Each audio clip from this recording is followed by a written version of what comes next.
Bonjour tout le monde, bienvenue sur ce webinaire. Juste avant de commencer, je vais demander si vous m'entendez bien et je vais demander à quelqu'un en utilisant la fenêtre les questions, la fenêtre des questions, la fenêtre de chat, de me répondre en me disant si vous m'entendez bien.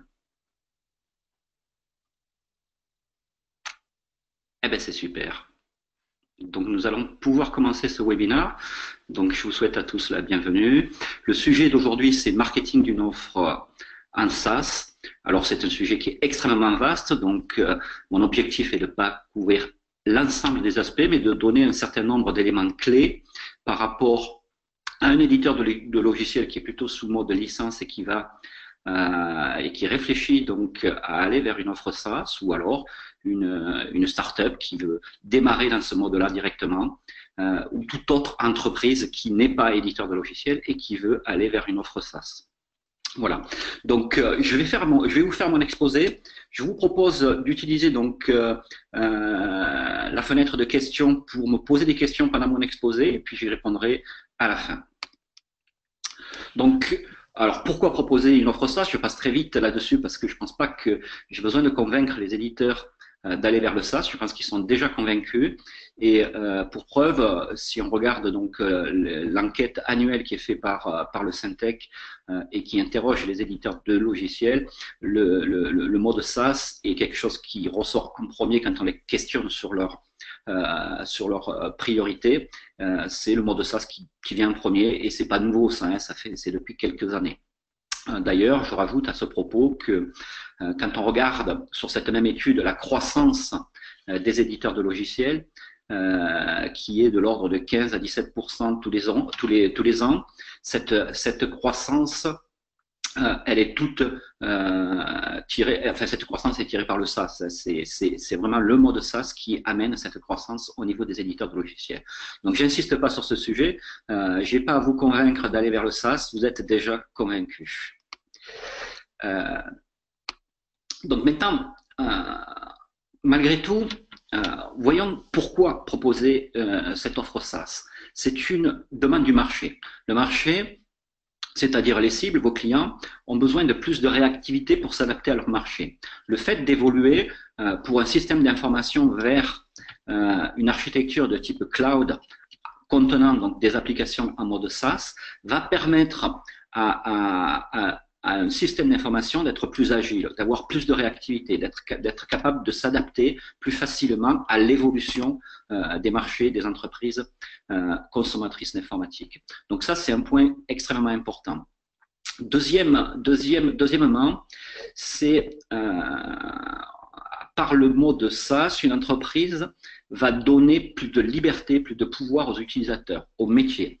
Ce que je veux dire par là, c'est que, et c'est un constat que l'on a auprès des acheteurs de mode SaaS, d'applications en mode SaaS, c'est que dans le comportement d'achat, les métiers ont beaucoup plus de pouvoir que le système d'information, que la DSI, au niveau de plus en plus par rapport à un mode licence.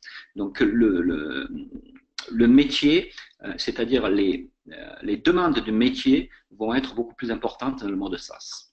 Et puis enfin, un dernier point qui correspond à une demande du marché, c'est d'avoir moins de dépendance, c'est-à-dire d'avoir non pas un éditeur de logiciel qui va couvrir un périmètre fonctionnel extrêmement large et dont finalement on va être dépendant, mais d'avoir un ensemble d'applications qui vont nous permettre de travailler les problèmes, mais un nombre d'applications plus important.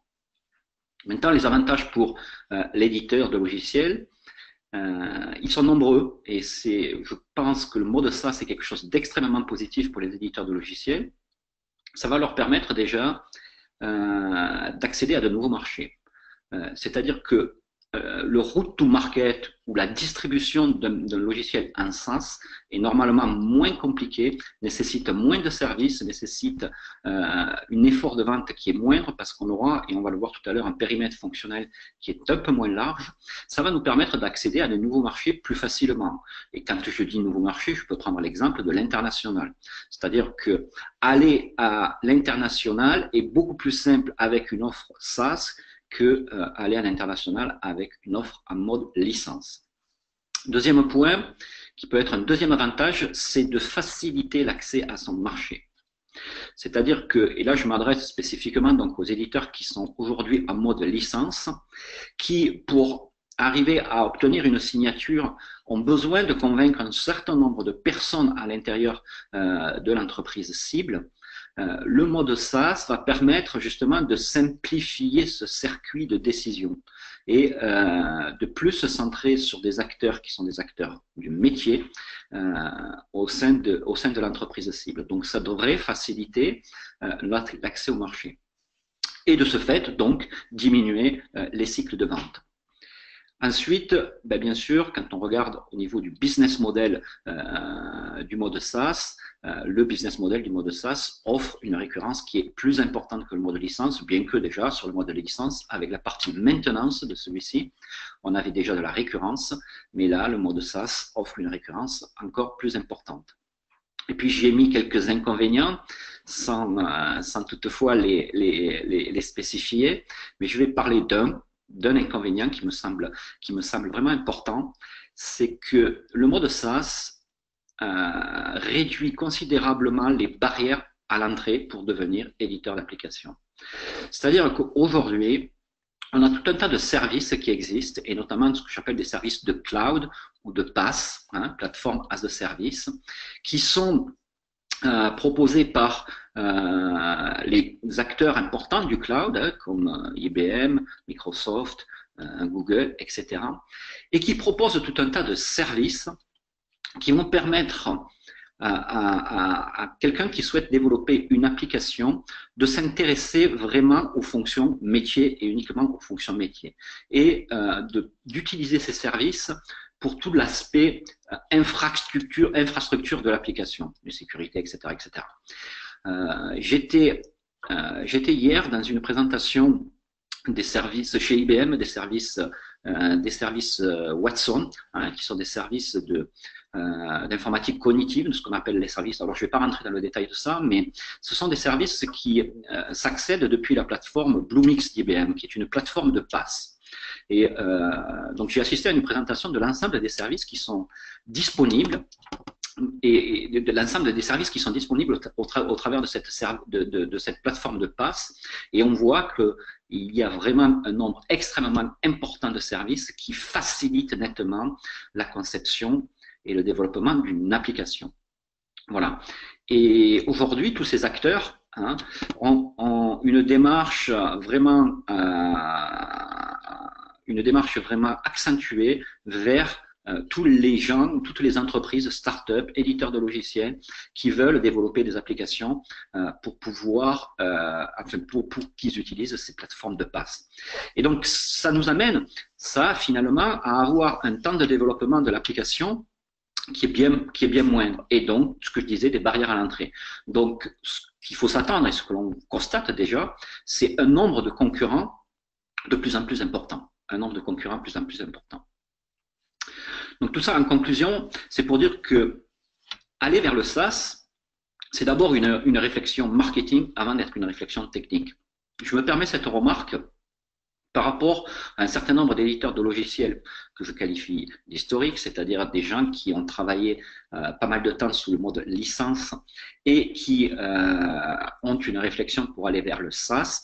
Ils ont une tendance à regarder ça sur l'angle technique. Qu'est-ce que je dois faire techniquement pour mettre à disposition les fonctionnalités que j'avais sur mon application licence en mode SaaS. Je ne pense pas que ça soit la bonne façon de prendre les choses. Je pense que la bonne façon de prendre les choses, c'est une réflexion marketing qui va s'intéresser à un problème que je veux adresser, qui va regarder la concurrence, qui va regarder des notions d'attente et des comportements de la cible, mais qui ne va pas être simplement une réflexion technique. C'est pour moi vraiment une réflexion marketing que d'aller vers le SaaS.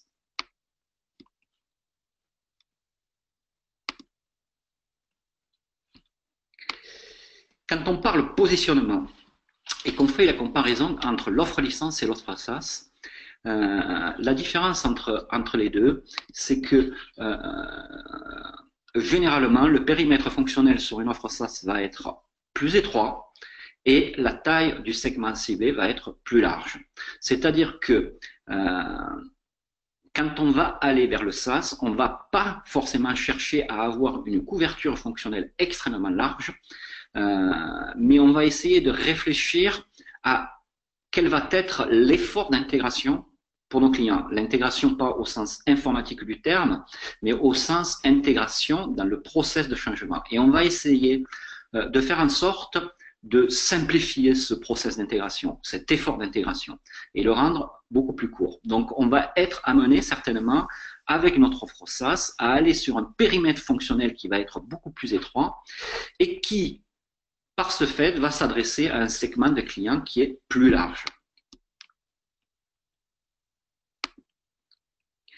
Donc maintenant, si j'arrive au point clé des caractéristiques d'une offre SaaS, le premier, c'est déjà que le SaaS, c'est un abonnement à un service centré sur l'usage. Et ce point-là est vraiment important. C'est-à-dire que le SaaS, il faut considérer ça beaucoup plus comme un service que comme un software. Et il doit être centré sur l'usage.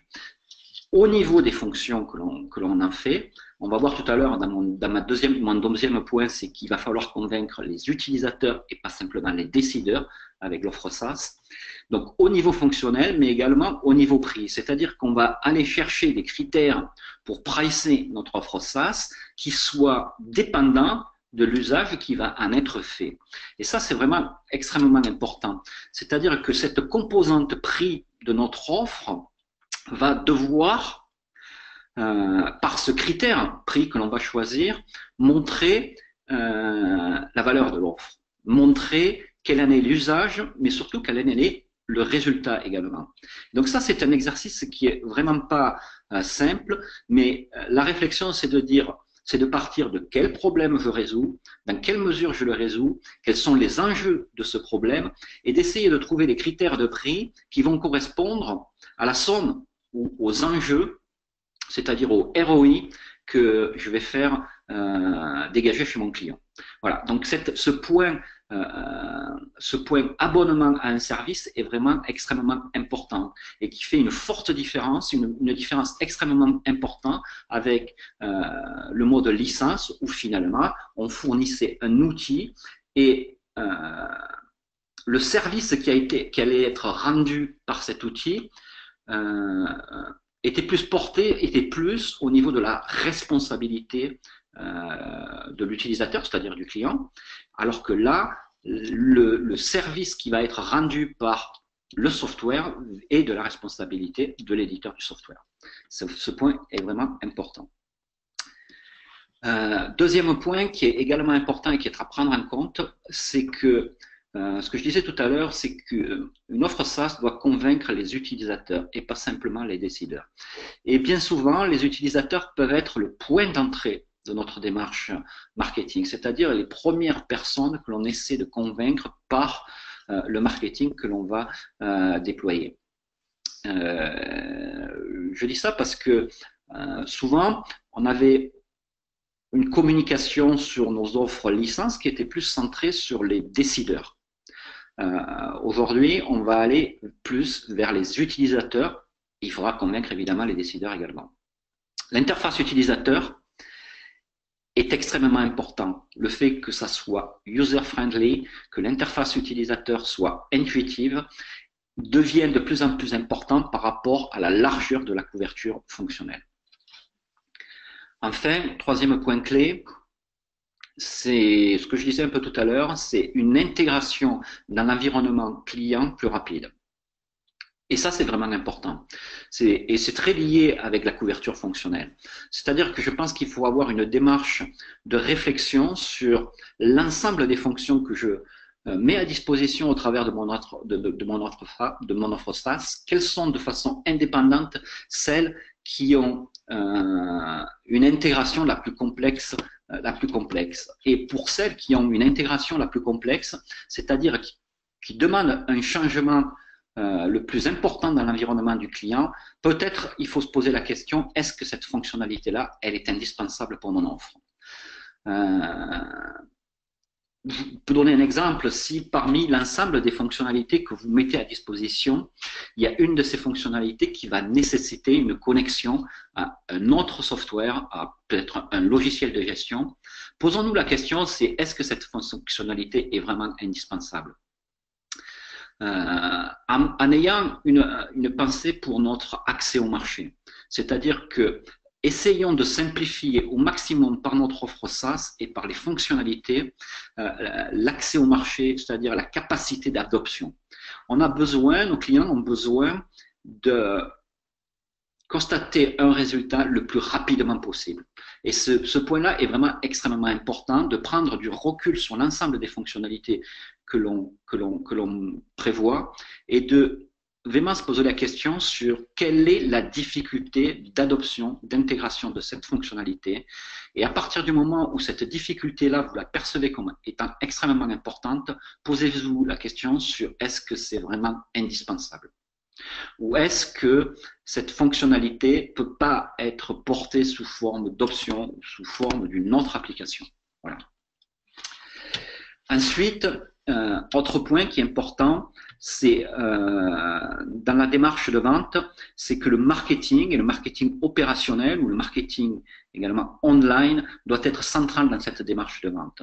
C'est-à-dire que sur une offre SaaS, il faut vraiment réfléchir à cette stratégie de commercialisation de façon à ne pas tout faire au niveau commercial et faire en sorte que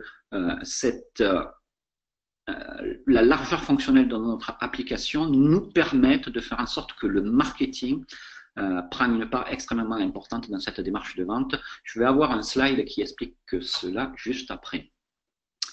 Et puis, dernier point clé dans l'offre SaaS, c'est l'importance de la relation client. Par nature, une offre SaaS est un abonnement qui n'a pas forcément d'engagement dans le temps et qui a normalement pas d'engagement dans le temps. Donc, par nature, donc, nos clients sont plus volatiles et donc sont enclins à être à regarder ce qui se passe ailleurs et à changer. Pourquoi? Parce qu'on a un périmètre fonctionnel qui est plus étroit et on a donc plus de concurrents, comme je le disais tout à l'heure.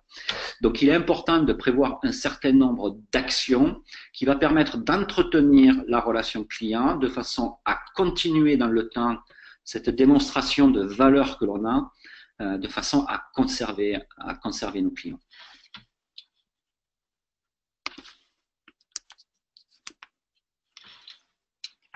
Voilà, je voulais mettre un slide sur cette partie marketing de la démarche de commercialisation, un slide qui met en avant une démarche qu'on appelle une démarche d'inbound marketing, qui part du haut, donc de la cible, qui met en vert donc le site internet qui est l'élément clé de cette démarche d'inbound marketing et qui va permettre de faire remonter les leads, voire pour certaines applications dont le périmètre fonctionnel est très étroit, d'acheter directement. Et quand on remonte, on a tout un tas d'éléments et d'actions marketing qui vont permettre ce que j'appelle l'évangélisation et la démonstration d'expertise, qui sont les éléments de marketing du contenu, tels qu'un blog avec des articles d'experts dessus, tels que des études de cas qui montrent quel est l'usage dans des cas particuliers de clients de l'application que l'on propose, mais aussi, et d'ailleurs surtout, des événements tels que des webinars qui vont permettre d'évangéliser, de démontrer l'expertise, notre expertise et donc l'expertise de l'application. Et puis des moyens d'activation que j'ai mis en bleu, qui vont être centrés sur l'emailing, les réseaux sociaux, le référencement naturel, la pub et notamment la pub sur Internet, et qui vont amener donc notre cible vers ces éléments d'évangélisation et de démonstration d'expertise. Et c'est de ces éléments d'évangélisation et de démonstration d'expertise que l'on va aller vers notre site Internet, où là, on va capturer le lead, où on va proposer à notre cible d'acheter directement l'application.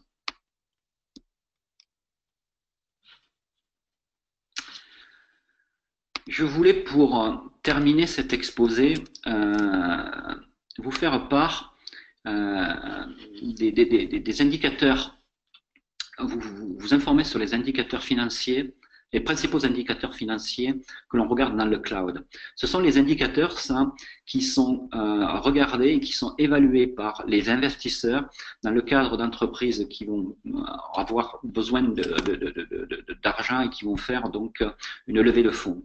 On parle donc des 5 C qui sont les 5 KPI financiers du cloud. La source, c'est un document, un livre blanc du PESMER qui s'appelle le Top 10 Law of Cloud Computing, donc les 10 lois du cloud computing. J'ai extrait ces éléments-là de ce document-là que je vous ai mis en disposition en téléchargement à l'occasion de ce webinaire. Donc ces 5 C, c'est quoi? C'est d'abord le CMRR, c'est le revenu récurrent mensuel et sa progression, hein.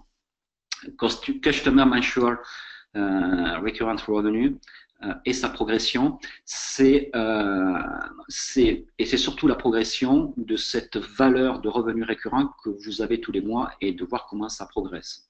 Un autre élément dont je ne parlerai pas, c'est le cash flow, c'est l'évolution de la trésorerie qui pour une entreprise à mode SaaS, a une importance comme pour toutes les entreprises, mais là encore plus. Autre élément qui est extrêmement important, c'est ce qu'ils appellent le CAC. C'est le temps d'amortissement du coût d'acquisition d'un client. C'est-à-dire combien je dois dépenser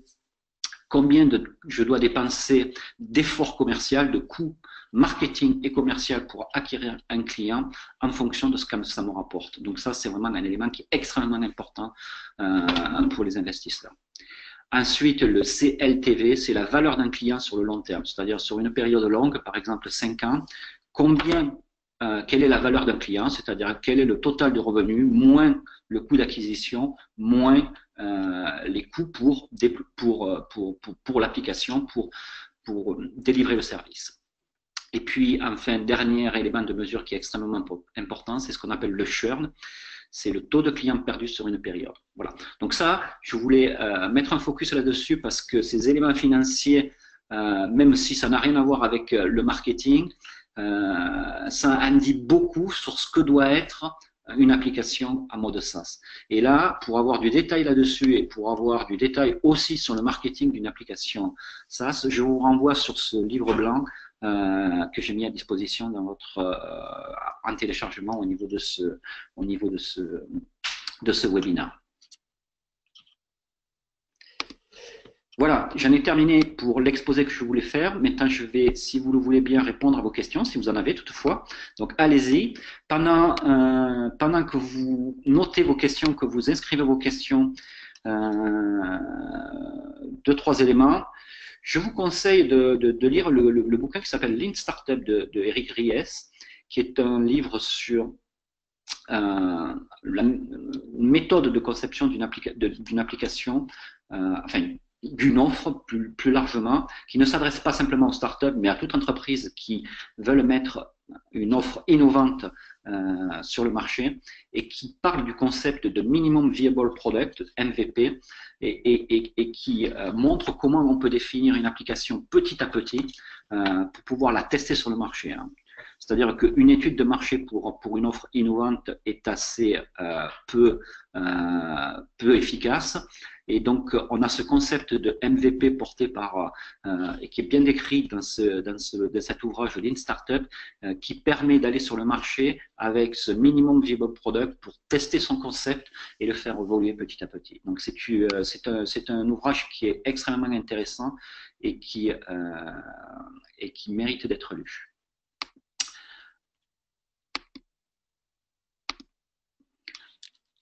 Alors.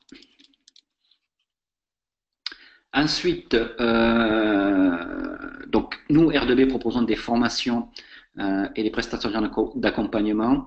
La formation qui est une action collective du FAFIEC qui s'appelle Stratégie Marketing pour éditeurs de logiciels, couvre beaucoup plus en profondeur donc ce sujet que l'on vient de traiter. C'est une formation sur 2 jours qui, pour les adhérents FAFIEC, c'est-à-dire pour tous les éditeurs de logiciels, est une action collective et elle est prise en charge totalement par le FAFIEC. Donc c'est quelque chose d'intéressant et pendant 2 jours, vraiment, on brosse ce sujet de l'offre SaaS et du marketing en général pour les éditeurs de logiciels de façon très détaillée. Voilà. Alors, est-ce qu'il y a des questions ? Il y en a une. Comment qualifier une offre en ligne, même liée à un business model licence plus maintenance? Et quelles sont les conséquences légales en termes contractuels par rapport à une offre 100% SaaS? Alors, c'est une question que je n'ai pas totalement compris, mais que je vais relire pour essayer de la mieux comprendre. Comment qualifier une offre en ligne, mais liée à un business model licence plus maintenance? Et quelles sont les conséquences légales en termes contractuels par rapport à une offre 100% SaaS? Donc, alors, je vais essayer d'interpréter la question. Et comment qualifier, alors comment juger d'une offre en ligne, donc accessible en ligne, acheté en ligne, mais qui est plutôt sous la forme d'un business model licence plus maintenance, et quelles sont les conséquences légales contractuelles par rapport à une offre 100% SaaS? Je n'ai pas vraiment de réponse à cette question. Là, j'avoue que comment évaluer cette offre en ligne qui est sous le mode licence? Et est-ce qu'il y a des implications légales? Côté implications légales, je n'en sais rien. J'essaie d'essayer de trouver un exemple, hein, de voir quelque chose qui existe, qui est achetable en ligne et qui est sous le forme maintenance. Est-ce que vous avez un exemple pour préciser? Parce que j'avoue que j'ai pas d'exemple.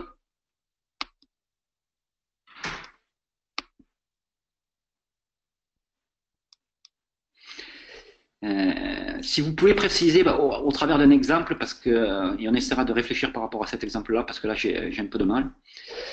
Quelqu'un qui me dit, qui dit, et je partage avec tout le monde, pour info, il y a une version gratuite en ligne de Lean Startup, et je vais mettre le lien pour que tout le monde le voit, parce que là je pense que vous ne le voyez pas. Voilà.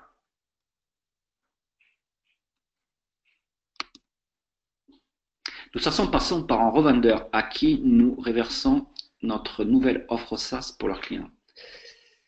Nous passons par un revendeur, par un réseau de revendeurs à qui nous réservons notre nouvelle offre SaaS pour leurs clients. Comment travailler la relation client dans ce cas? Alors ça, c'est une question compliquée. Déjà le mode SaaS, hein, le mode SaaS, c'est-à-dire dans le sens de service,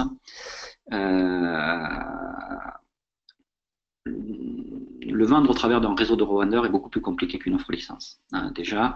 Donc le réseau de revendeurs pour revendre une offre SaaS, c'est beaucoup moins évident que pour un mode licence. Ça, c'est déjà le premier point.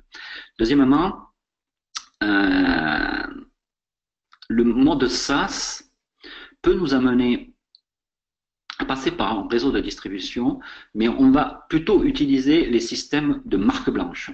C'est-à-dire que on va permettre, et ça va donner de la valeur supplémentaire à ce que l'on peut proposer à un réseau de distribution. On va, tiens, je vais donner un exemple par rapport à ça. Je vais donner un exemple de ce que fait, par exemple, une application de marketing automation. Une application de marketing automation qui permet d'automatiser donc le marketing de telle ou telle entreprise. Elle peut être vendue, l'éditeur de logiciel la vend directement à des utilisateurs finaux. Et il peut passer par un réseau de distribution que sont des agences de communication, mais il va la fournir sous forme de marque blanche. C'est-à-dire qu'il va donner l'opportunité à ce distributeur d'utiliser les fonctions de cette application de marketing automation pour son propre compte et pour délivrer un service de meilleure qualité avec une valeur supplémentaire à leurs clients. Et donc, l'utilisation en marque blanche est plus favorable que la revente telle que c'était fait en mode licence. Je ne sais pas si j'ai répondu à la question, mais c'est un sujet vaste et sachant que le mode SaaS change complètement la relation qu'on peut avoir avec des distributeurs. C'est-à-dire que le fait, c'est vraiment différent. Il faut vraiment avoir une réflexion par rapport à ça.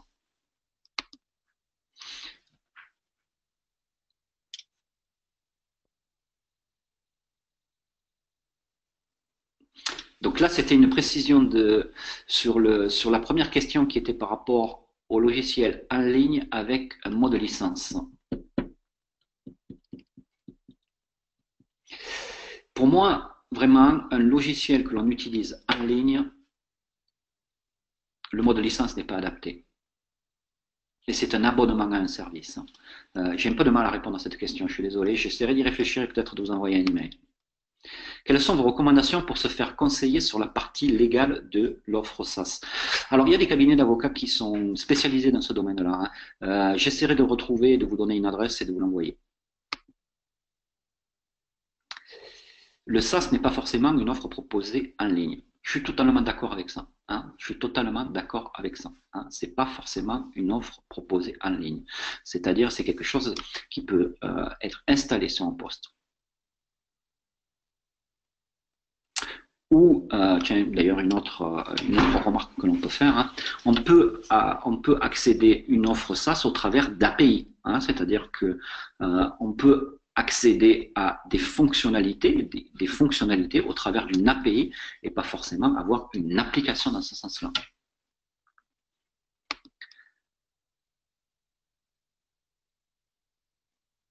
Il y a des questions auxquelles je répondrai parce qu'il y a beaucoup de questions auxquelles je répondrai par email parce qu'on est en train de dépasser le temps.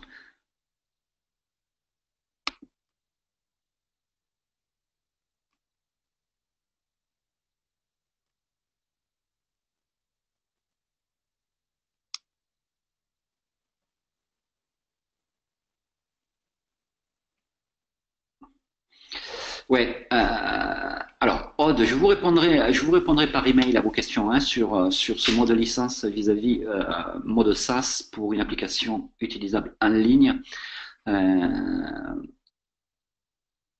Parce qu'il y a un certain nombre de choses à dire.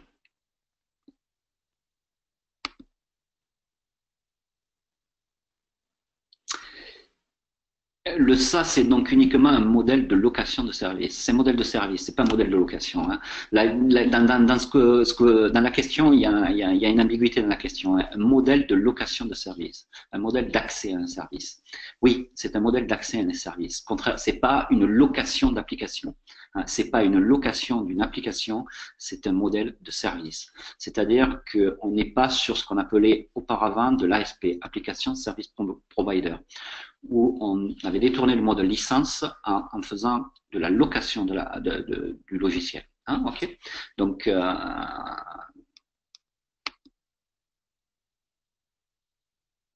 comment définir le niveau de support forum téléphone? Ça dépend de votre application et de la cible que vous avez. Donc, on ne peut pas avoir il n'y a pas de règle propre par rapport au mode SaaS, mais ça dépend complètement de l'application que vous fournissez et de la cible que vous avez. Par contre, c'est un point qui est extrêmement important. C'est un point qui est lié à ce dont je parlais tout à l'heure, qui est la relation client, sur lequel il faut avoir une réflexion vraiment approfondie de comment je dois supporter et plus largement comment je pourrai continuer ma démonstration de valeur auprès des gens qui ont acheté et qui utilisent mon application.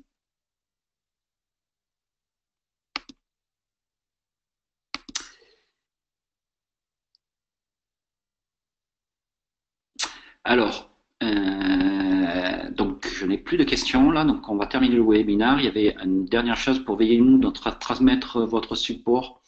Donc le support est téléchargeable là. Donc si vous n'arrivez pas à l'avoir, vous m'envoyez un petit mail et puis moi je vous le renverrai, mais normalement il est téléchargeable sur ce webinaire. Voilà. Donc, il me reste à vous remercier de votre participation. Bon, ce sujet a été traité très rapidement.